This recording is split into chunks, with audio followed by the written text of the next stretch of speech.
Shri Venkateswara gold తాకట్టులో ఉన్న మీ బంగారాన్ని విడిపించి కొనబడును.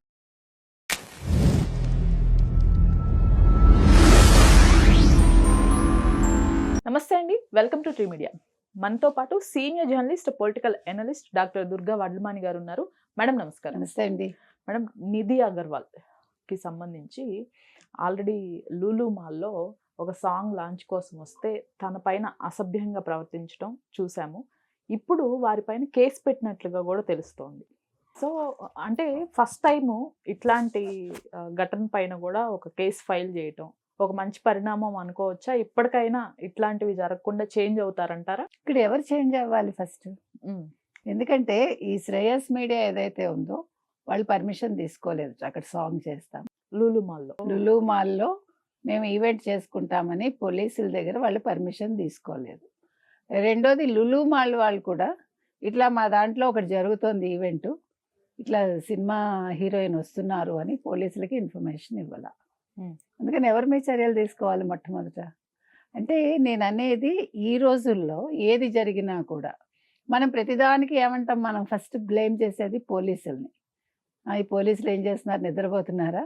ఇంత పెద్ద ఈవెంట్ జరుగుతుంటే వాళ్ళు పట్టించుకోరా? ఒక హీరోయిన్ మీద ఇంతమంది దాడి చేస్తే ఏం చేస్తున్నారు? ఫస్ట్ మనం మాట్లాడే మాటలు అవి.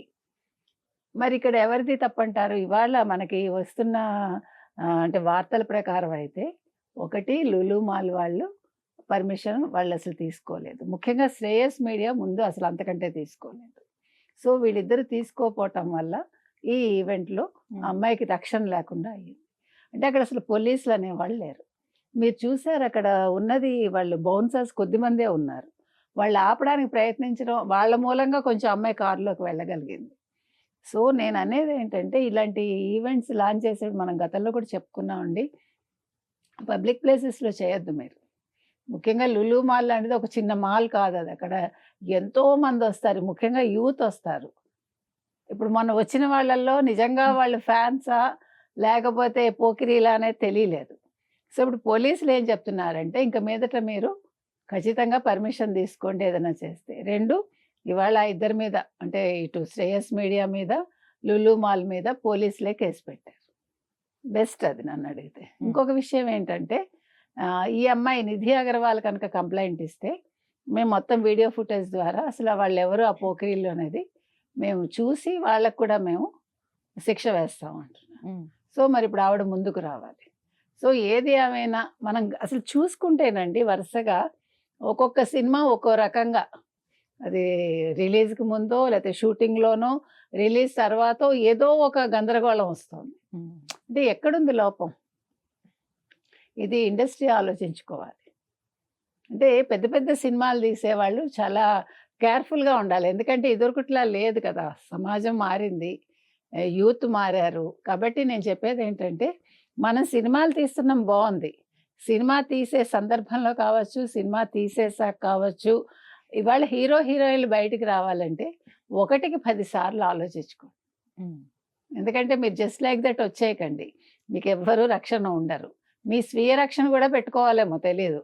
ఇప్పుడు ఎవరికి వాళ్ళు బౌన్సర్స్ని మెయింటైన్ చేస్తున్నారు కదా. So heroines also they have to maintain ఏమో. ఎందుకంటే వాళ్ళకి ఇంకా ఎక్కువ సెక్యూరిటీ కావాలి. ప్రతిసారి పోలీసులు వచ్చి వీళ్ళు ఏదో ఒక ఈవెంట్ పెట్టుకున్నారని వాళ్ళు సెక్యూరిటీ ఇవ్వాల్సిన పని లేదు కదా. ఇప్పుడు పోలీసులు ఉన్నది ప్రజల్ని కాపాడడానికి. కాబట్టి మీరు ప్రైవేట్ ఆర్మీని పెట్టుకోండి, లేకపోతే ఎవరు చిత్ర యూనిట్ వాళ్ళు. అదేవిధంగా లులు మాల్ లాంటి పెద్ద పెద్ద మాల్స్ ఏం చేయాలి? They have to have their own security. అంతే కదా. మీకు ఇలాంటివి వస్తాయని మీరు ముందే ఊహించి మీరు కొంత సెక్యూరిటీ పెట్టుకోండి. అలాగే మీడియా పర్సన్స్ కూడా they have to have their own ఇదేమో. ఎందుకంటే ప్రతిదానికి పోలీసులను ఇబ్బంది పెట్టి వాళ్ళకి పని పాటు లేదా? మీరు ఎక్కడో ఏదో పెట్టుకుంటే వాళ్ళు పొలవమని పొద్దున్న నుంచి రాత్రి వరకు మీకు సేవలు చేసి మీరు మంచినీళ్ళు కూడా అందిస్తారో లేదో తెలియదు వాళ్ళకి. అందుకని నేను అనేది ఏంటంటే మన పెరుగుతున్న అవసరాల దృష్ట్యా పోలీసులకు మీరు ఏ రకమైన ఉద్యోగ బాధ్యతలు ఇవ్వాలి అనేది ప్రభుత్వం కూడా నిర్ణయించాలి. ఇదివరకు వేరు, ఇప్పుడు వేరు కదండి. కాబట్టి ప్రతిదానికి వాళ్ళని వాడేసి ప్రతిదానికి వాళ్ళని రెస్పాన్సిబిలిటీ మీదే అని చెప్పటం అనేది తప్పని నా ఉద్దేశం. అందుకని సజ్జనార్ గారు ఈ అంశంలో ఆలోచించాలని నేను చెప్తాను. Right madam, thank you.